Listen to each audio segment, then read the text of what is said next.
விக்ரமாதித்தன் தொடர்கிறது. வேடனோ வெகு நேரமாக காத்திருந்தும் தன்னை காப்பாற்ற தன் நண்பன் வராததைக் கண்டதும் தேகம் நடுநடுங்கவே அவன் மடியில் தலை வைத்து படுத்திருந்த முனிவன் கண் விழித்து கொண்டான். அரசகுமாரியை காணாது வேடன் மீது கோபித்து சாபம் கொடுக்கையில்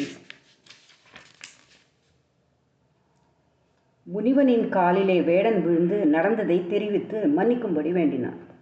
அடே மூடா, உனக்கு அறிவு எங்கே போய்விட்டது? கூடத்தகாத நண்பனுடன் நட்பு கொண்டு அவனுக்காக அடாத செயல் புரிந்ததின் பலனை கண்டாயா? உன்னை ஆபத்தில் திண்டாட விட்டுவிட்டு அவன் அற்புத சுந்தரியுடன் அந்தப்புறத்திற்கு சென்று விட்டான். இவன் தான் இணை புரியா நண்பனா? சிநேகிதத்தின் நன்மையை விளக்கும் விதமாய் முற்காலத்தில் நடந்த ஒரு கதையை சொல்கிறேன் கேள் என்று சொல்லிவிட்டு கதையை ஆரம்பித்தார். அதாவது இது இரு நண்பர்களின் கதை.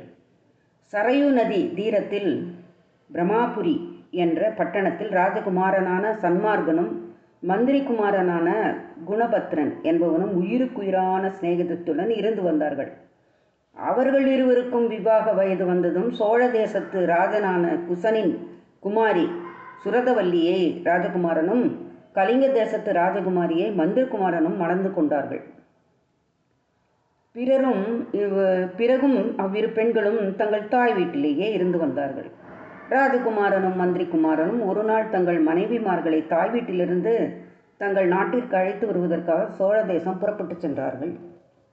ராஜகுமாரன் முன்னும் மந்திரிகுமாரன் பின்னும் நடந்து செல்லுகையில் வழியில் ஒரு மரத்தில் இருந்த பட்சியானது முன்னால் போகிறவனுக்கு சாவு காத்திருக்கிறது என்றது. பறவைகளின் பாஷையை அறிந்திருந்த மந்திரிகுமாரன் சற்றென்று தன் ஆருயர் நண்பனான ராஜகுமாரனை தன் பின்னால் வரச் செய்து தான் முன்னே நடந்து சென்றான். சில தூரம் சென்றதும் மறுபடி அந்த பட்சியானது பின்னாலே போகிறவனுக்கு சாவு என்று சொல்லவே அதனால் கிளேசம் அடைந்து மந்திரிகுமாரன் தன் நண்பனின் கையை பிடித்து கொண்டு அவனை முன்னும் பின்னும் போக விடாமல் தன் வலப்பக்கமே சரிசமமாக நடந்து வரும்படி செய்தான். சாவு எங்கே காத்திருக்கும் என்று சிந்தித்து கொண்டிருந்த மந்திரிகுமாரனுக்கு ராஜகுமாரனின் மாமனாரான குஜமகாராஜனின் சோழ தேசத்தில்தான் சாவு காத்திருக்கும் என்ற சந்தேகம் உண்டாகிவிட்டது. சோழ தேசத்தின் எல்லையை அவர்கள் அடைந்ததும் குசமகாராஜனுக்கு செய்தி அனுப்பினார்கள். மகாராஜனும் அவர்களை மேலதாளத்துடன் ஆடம்பரமாக வரவேற்று உபசரித்து தன் மருமகனான ராஜகுமாரனுக்கு ஒரு தந்த பல்லக்கு, மந்திரி குமாரனுக்கு ஒரு பச்சை பல்லக்கு அனுப்பினான். இதில் ஏதாகிலும் சூது இருக்கக்கூடுமோ என்று பயந்த மந்திரி குமாரனான குணபத்திரன் தன் நண்பனுக்கு வந்த பல்லக்கில் தானும் தனக்கு வந்த பல்லக்கில் ராஜகுமாரனையும் ஏறச் செய்தான். அவ்வாறே அவரவர்களுக்கு தனித்தனியாக ஏற்பாடு செய்யப்பட்டிருந்த விடுதிகளையும் மாற்றிக்கொண்டு விட்டார்கள். இரவு 10 நாழிகையான சமயம் ராஜகுமாரன் தங்கியிருந்த விடுதிக்கு அவனுடைய பத்தினியான குசராஜனின் குமாரி சுரதவல்லி தின்பண்டங்கள் நிறைந்த பொன் தட்டுடன் களபகஸ்தூரி பரிமளாதிகளுடன் வந்தாள்.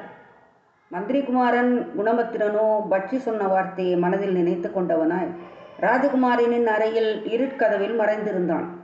பகலெல்லாம் நடந்து வந்த அலுப்பினால் ராஜகுமாரன் சன்மார்கன் அயர்ந்து நித்திரை செய்வதை அறிந்த சுரதவல்லி வெறுப்புடன் முகம் சுளித்து காரி விழுந்துவிட்டு தின்பண்ட தட்டுடன் கள்ளத்தனமாக அங்கிருந்து புறப்பட்டு பட்டணத்தின் வடபுறத்தில் ஒதுக்குப்புறமாயுள்ள ஒரு பாழடைந்த ஒரு மண்டபத்திற்கு வழக்கப்படி சென்றாள். அங்கு ஒரு முடவன் இருந்தான். அவன் ராஜகுமாரி சுரதவல்லியின் கள்ள புருஷனாவான்.